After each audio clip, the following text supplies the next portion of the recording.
I never thought I'd remember my graduation night not for the degree I earned, but for the way my entire family turned my biggest achievement into the most humiliating moment of my life.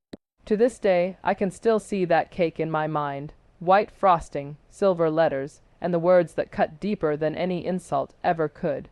Congratulations, loser. Tell me honestly, if your own family mocked you like that, would you have stayed quiet, or would you have done something to make them regret it forever? Because in that moment, standing in front of everyone I loved, I realized just how cruel blood could be. It was supposed to be my night. 4 long, brutal years of studying, working part-time jobs, sleepless nights, and self-doubt had finally paid off. I'd graduated not just barely, but top of my class. I wasn't some golden child with rich parents or connections.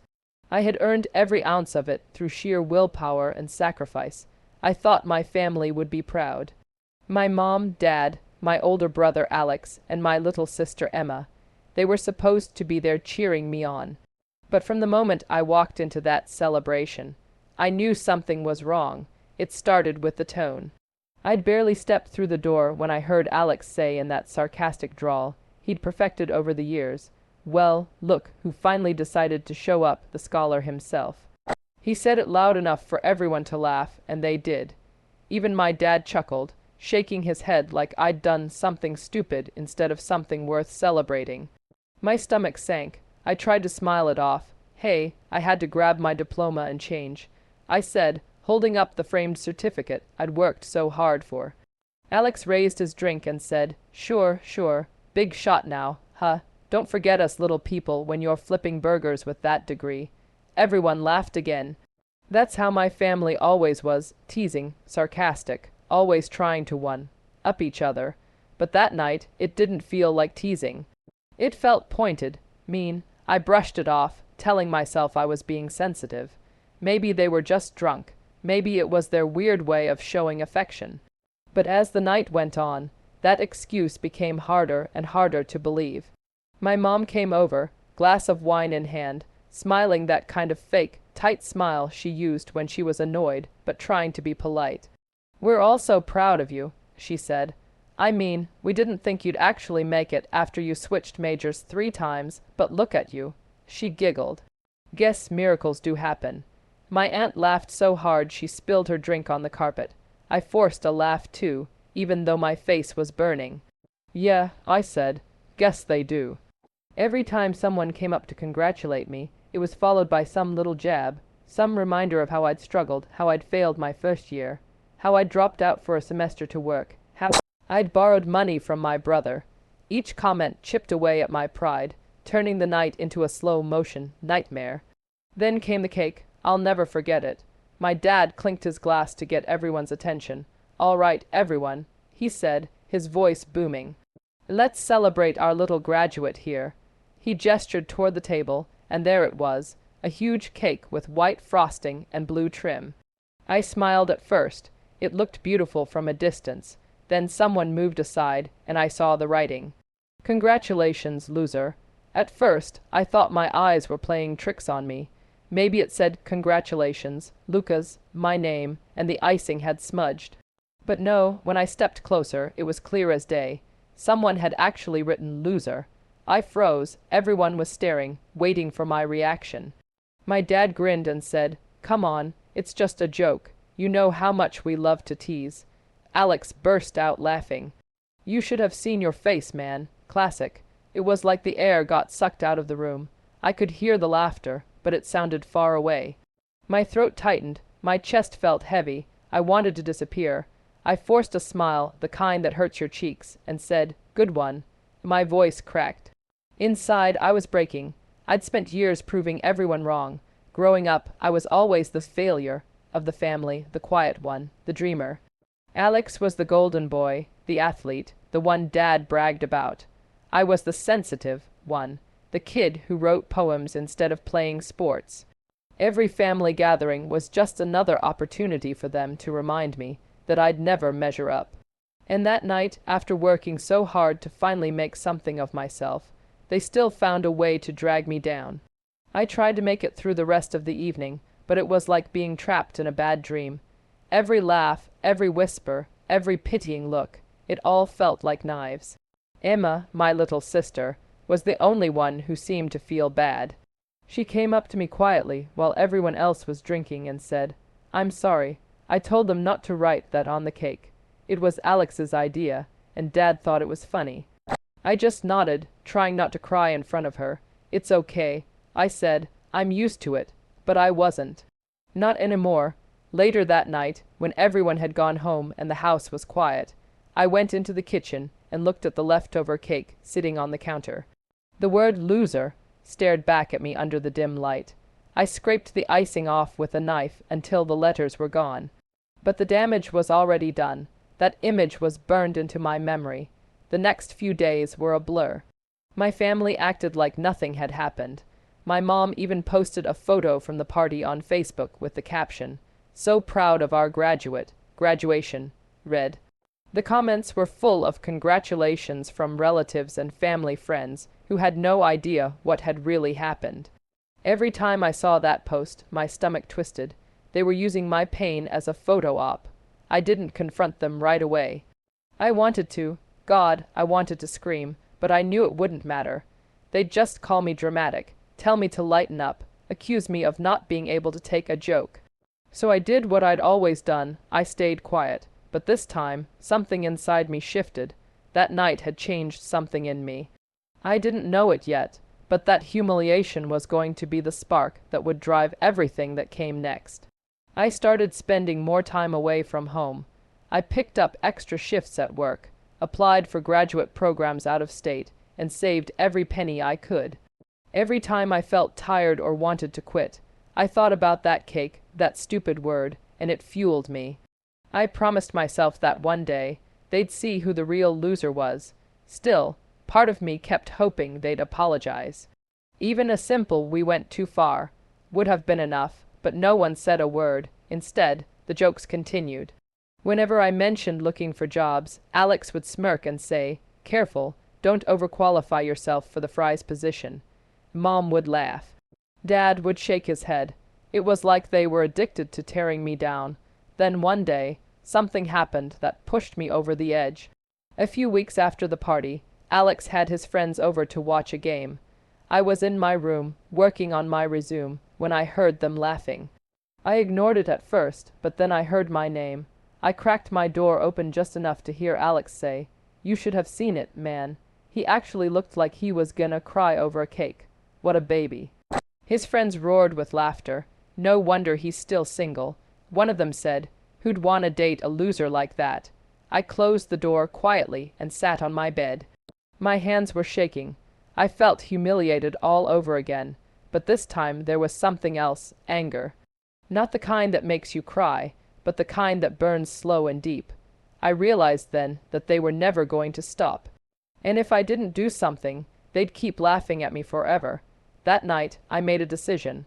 I didn't know exactly what I was going to do yet, but I knew I was done being their punchline. They wanted a loser. Fine. I'd show them what a loser could do when he finally stopped caring about their approval. Over the next few months, I quietly started planning. I stopped sharing anything personal with them, no updates, no goals, nothing they could use against me. I poured all my energy into myself. I applied for a highly competitive graduate program overseas, one I never thought I'd get into. I didn't tell them about it. When I got the acceptance email, I sat in silence for almost an hour, staring at the screen, tears running down my face. I'd done it, but I didn't tell them, not yet. I wanted them to find out the way I'd found out about that cake, publicly, in front of everyone. I wanted them to feel that same sting of shock and embarrassment. But before I could even plan that far, something unexpected happened. My dad lost his job. Alex's business deal fell apart. Suddenly, the people who had mocked me were struggling. And when things got bad, guess who they turned to for help? Me. So that's the situation I was in. The family that humiliated me was now looking at me like I was their lifeline. Before I tell you what happened next, I want you to pause and really think about this. If your family treated you like garbage, mocked your success, and then came crawling back when they needed something, would you help them? Or would you finally let them see what it feels like to be left out in the cold? Because what I did next changed everything. When my dad called me that morning, his voice sounded smaller than I'd ever heard it. "Hey, son," he said, clearing his throat. "You got a minute?" I was in my tiny apartment, halfway through packing boxes for my move overseas, and hearing his voice made my stomach twist. It had been months since we'd spoken properly, months since that night. "Yeah," I said, keeping my tone neutral. "What's up?" There was a pause on the other end. Then he sighed. "Things have been rough here. I got laid off. They're downsizing the plant. Your mom's been stressed. Alex's business isn't doing well either." I sat there in silence, letting him talk. He wasn't calling to catch up. He was leading to something.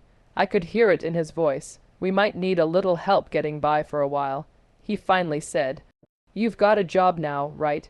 I almost laughed. A job. I had tutoring and research work, but none of that was their business. Still, I asked calmly, "You need money?" He hesitated before answering. "Just for a few months, till things pick up." The irony was almost too much. Months ago, these same people had laughed in my face, called me a loser, mocked everything I worked for. Now, when life had humbled them, they were looking to me for help. I told him I'd think about it, and I did, long and hard. Every memory of their laughter, every cutting word, every time they made me feel small, it all played like a movie in my head. The more I thought about it, the angrier I got, not just at them, but at myself, for ever wanting their approval. A week later, I visited home. It was the first time I'd been back since graduation night. The house looked the same, but everything felt different. The energy was off. My dad looked tired, older. My mom was quieter than usual. Alex, once so cocky, sat at the table scrolling through his phone like he didn't have the energy to talk. "Wow," Mom said as I walked in. "Look who decided to visit." She forced a smile. I nodded. "Yeah, I had some time before my move." "Move?" she asked, raising an eyebrow. That's when I told them. I explained that I'd been accepted into a prestigious graduate program overseas. Full scholarship, paid research, the kind of opportunity most people only dream about. Their expressions shifted instantly. Shock, then confusion, then, for the first time in years, silence. My dad was the first to speak. "Overseas, like out of the country." "Yeah," I said. "I leave next week."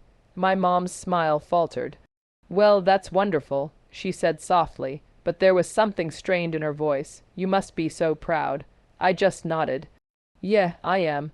Alex leaned back in his chair, arms crossed. "So you're just gonna run off and leave us here, huh?" I stared at him. "What exactly would you like me to stay for?" He opened his mouth to respond, but didn't have an answer. I could feel the tension filling the room. I almost left it at that. I almost walked away without saying another word. But something inside me refused to let it go. I'd spent years swallowing my pride, pretending their jokes didn't hurt. "Not this time, you know," I said quietly. I still remember the cake. The room went still. My mom blinked. "What cake?" I laughed, a short, bitter laugh. "The one that said, 'Congratulations, loser.' Remember that?" She looked down. My dad cleared his throat. "Oh, come on, it was just a joke. We didn't mean anything by it." I stared at him. "A joke? You humiliated me in front of everyone I know. You turned my biggest accomplishment into a punchline. That wasn't a joke, that was cruelty. And the worst part, you all laughed." Alex rolled his eyes. "Dude, you're still hung up on that. It was months ago. Lighten up." I turned to him, my voice trembling but steady. "You think it's funny to make someone feel worthless, to spend your whole life trying to prove yourself to people who only see you as a joke." He didn't answer. "I'm not helping you," I said finally, turning to my dad. "Not this time." He looked at me like I'd slapped him. "You can't be serious." "I am," I said. "You didn't believe in me when I was struggling. You didn't help me when I needed support. And now you expect me to bail you out after everything you did. No. You called me a loser, remember? So figure it out without me." My mom's voice cracked. "You can't just turn your back on your family." I looked at her, really looked. "You turned your back on me a long time ago." I left that night without looking back. For the first time in my life, I felt free. Angry, yes, but free. I focused on my move, packed my things, and a week later, boarded a plane to a new country, a new life. The moment I stepped off that plane, it was like breathing clean air after years of suffocation. Life wasn't easy at first. New city, new culture, no family to fall back on. But I threw myself into my studies, my research, my work. Every day I pushed harder, determined to prove not to them, but to myself, that I was worth something. Slowly, things started falling into place. Within a year, I'd published my first research paper. Then came an internship offer at a top company. By the second year, I was earning more than my dad ever had. And for once, I was proud of myself without needing anyone else's validation. But life has a funny way of circling back. One morning, I got an email from my mom. The subject line just said, "Please call." My heart dropped. I hadn't spoken to her in almost 2 years. I hesitated for hours before finally picking up the phone. She answered on the first ring. "Hi, sweetheart," she said softly. Her voice sounded weaker. "It's been a long time." "Yeah," I said. "It has." She hesitated, then said, "Your dad's not doing well. He's been sick. The stress from losing his job, it's taken a toll. Alex moved back home, but things are tough. We could really use your help." I felt a mix of emotions, anger, guilt, sadness. I didn't hate them anymore, but I wasn't sure I could forgive them either. It's comfort. It's the taste of home, and that's exactly why it's so dangerous. Because you're the only one who seems to have his life together. We're proud of you, you know. We didn't realize how much we hurt you. Her words hit harder than I expected. For a moment, I saw the mother I used to know, before all the sarcasm, before the cruelty. I told her I'd think about it. Over the next few days, I couldn't stop replaying everything in my head. The laughter, the cake, the humiliation, but also the small moments. The times they'd been there when I was a kid, before things got so toxic. I didn't know what to do. Eventually, I decided to visit. When I walked into that house again, it felt smaller. My dad was in the living room, thinner, older. His hands shook when he tried to stand up. For a second, I saw not the man who mocked me, but a broken version of him, someone who'd been beaten down by life. He looked at me and said, "You came." "I did," I said. He nodded slowly. "I owe you an apology. I didn't expect that." He took a deep breath. "I was hard on you, too hard. I thought I was toughening you up. I thought making jokes, pushing you. I thought it would make you stronger, but all I did was hurt you. I'm sorry." I didn't say anything. I couldn't. Hearing those words I'd waited years for, left me speechless. Mom came in and sat beside him, tears in her eyes. "We were wrong," she said. "You didn't deserve that. You've done incredible things, and we're proud of you, truly." For the first time, I believed her. Alex wasn't there that day, but I didn't need to see him. I wasn't looking for validation anymore. I didn't need revenge or an apology from everyone. I just needed closure. Over the next few days, I helped them get back on their feet, not out of obligation, but out of compassion. I paid off a few of their bills, helped them find a social program for my dad's medical care, and then I left. This time, it wasn't a bitter goodbye. It was peaceful. Months later, I got an email from Alex. The subject line read, "I get it now." Inside, he'd written, "I used to think you were soft, that you'd never make it, but I was wrong. I see now how strong you had to be to put up with all of us. I'm sorry for being such an ass. You didn't deserve any of it. I hope someday I can be half the man you are." Reading that made me cry, the kind of deep, cleansing cry that feels like letting go of years of pain. In the years that followed, my life took off. I finished my degree, got a position at a major research firm, and started speaking at conferences around the world. Every time I stepped on a stage, I remembered that night, the laughter, the cake, and smiled. Not because it didn't hurt anymore, but because it reminded me how far I'd come. And you know what the most satisfying part was? My parents eventually started bragging about me to everyone. The same people who once mocked me were now posting my achievements online, showing up at my events, telling everyone how proud they were. I didn't stop them, let them say whatever they want. I knew the truth. Years later, when my dad passed away, I found an old photo in his drawer. It was from my graduation night. I was standing in front of that cake, forcing a smile. On the back of the photo, in his handwriting, it said, "Biggest mistake of my life, not seeing your worth sooner." I still keep that photo framed on my desk. Not as a reminder of pain, but as proof of how far I've come. Sometimes, people don't see your value until you show them what they missed. Sometimes, the ones who laugh at your dreams are the ones who will end up clapping the loudest when you succeed. But by then, you'll realize you never needed their applause in the first place. So if you've ever been mocked, underestimated, or made to feel small by the people who were supposed to love you, remember this: their words don't define you. Your perseverance does. Like this video if you've ever had to prove someone wrong. Subscribe for more real stories like this one, and tell me in the comments, if your family had done what mine did, would you have forgiven them? Or would you have walked away for good? I'll see you all in the next story.